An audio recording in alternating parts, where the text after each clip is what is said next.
Hello, Domi. How are you? I'm good. It's such an honor to have you on the Geekcentric podcast. I'm such a huge fan of your work. How are you doing? I'm good. Yeah. I'm Nice to excited. be home? Yeah, nice to be home. Nice to be home with a new movie. Yeah, absolutely. To show everybody. Yeah, absolutely. Well, I saw Elio last week, and I was blown away. I was completely surprised by it. It's just so heartfelt. There's just such a beautiful message behind it. So I'm excited to have the opportunity to geek out with you about it. Yeah, let's do I have a it. fun question for you to kind of start things off. Yeah, let's do it. Okay, so Elio sends a message out to space, hoping to make contact. So I thought I'd ask you if you could send a message, maybe not even a message, a song, a movie, or a snack out to space that you could connect with the aliens. What would you pick? A song, a movie, or a snack? Yeah. Ooh. I would send mochi. I'd send mochi into space. The movie I would send, because I keep thinking about it these days, Spirited Away by Hayao Miyazaki. Yeah. Such a good movie. And then a song, it's kind of cheesy, but how about Imagine by John Lennon? Okay, that's great. Yeah. That's actually so inviting. It is, Yeah. because I don't want to scare them away. Absolutely, that was my thought process. I was thinking for a song I would pick something from Stevie Wonder. Oh yeah, that's a good one too. I was thinking Superstitious, just to kind of highlight the idea of how humanity can be a little bit, superstitious about things. But I think this movie, though, would be fantastic to send out. That's the into better space. answer. I should have said Elio. No, it's okay, because honestly, I feel like it captures all the right nuances of what we would want if we were in terms of connecting with aliens. And, I think Elio, for us as humans, is entirely relatable. He's quirky. He's just this lonely kid who has this big imagination. I just saw myself when I was younger in him. Did you see yourself in Elio? How do you relate to him? Oh, definitely. I think when I work on any project, I have to kind of find that personal connection to the protagonist in some way. And for Elio, it really is his passion and obsession with getting abducted and finding a place where he belongs. I remember being that driven as a kid and a teenager and wanting to go to animation school, wanting to get accepted into Sheridan College, this animation program, working day and night on my portfolio, just hoping and dreaming for the day I can just walk through the hallways and be with my people, like other kids who understood me, who watched the same movies and TV shows and anime as me, I definitely infused that into the character of Elio. Yeah. For sure, you find your communiverse, right? Yeah, find my communiverse. Yeah, absolutely. Yeah. And with that, there's just such a deep message about connection, and it goes beyond just across galaxies. It's between people. What do you hope audiences would take away from that message specifically? Yeah, my hope is that audiences are kind of inspired to kind of reach out and make connections with the people around them. I feel like, post-pandemic, kids and adults are probably feeling more lonely and isolated than ever, but they don't know what to do with that feeling. But the first step is just to admit that you're lonely and that you want company and that you want, companionship and friendship. And if we can all just be kind of brave and honest about that, I think, we'll all just feel a little bit more connected, like Elio does in the movie. Absolutely, and it kind of becomes his strength in a lot of ways. And also this idea of just, our differences can also be celebrated as something that can unite us, right? Definitely. And that's very much that.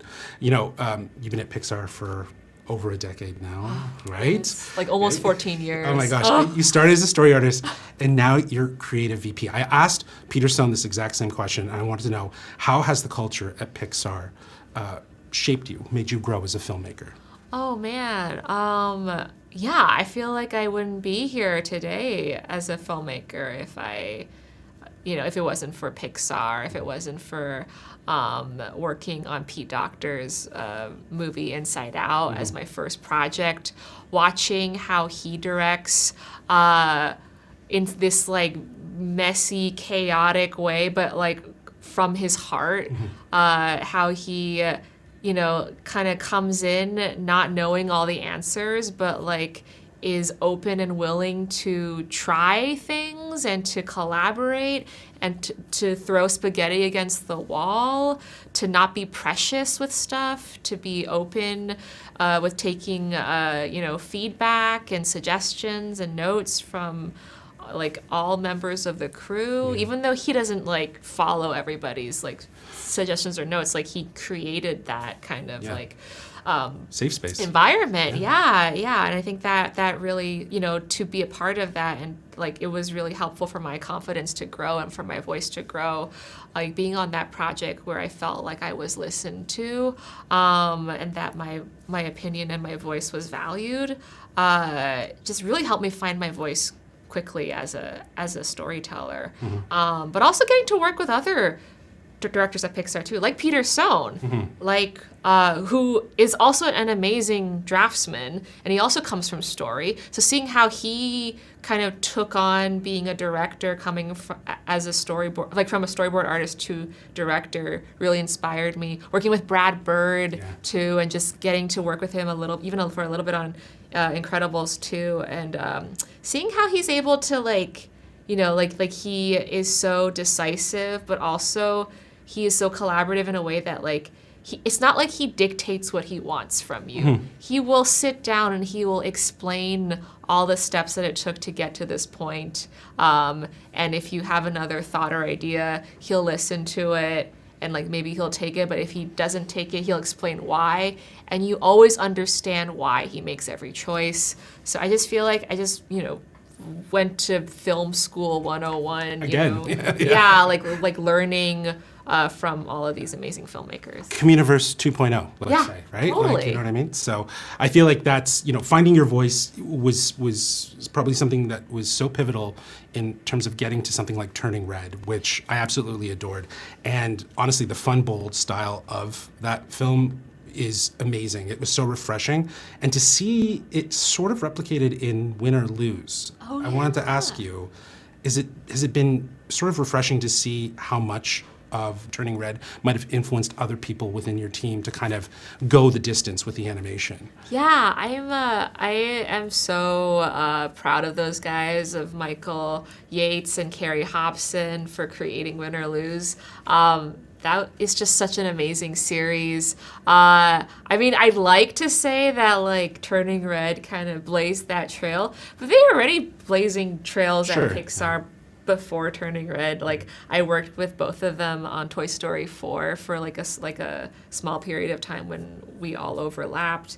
Those guys are just so incredible. I think we all kind of are the same age too, so we're all probably inspired by a lot of the same movies and art and influences.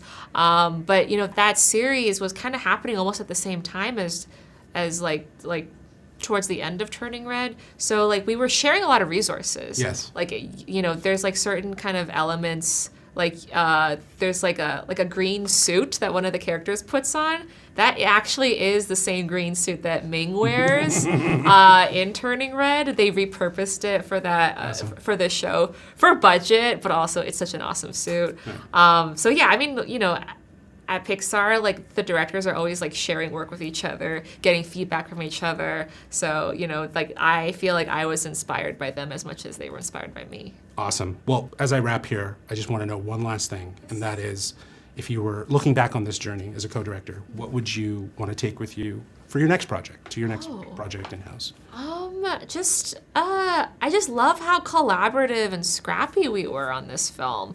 Due to like the writer's strike, the actor's strike, our time being compressed, it kind of forced us, kind of in a good way, to just kind of be messier, work faster, looser, lean on each other more. It felt like I was in college again at some points, just like working on a group project with my fellow classmates, even though we were making like a multi-million-dollar movie.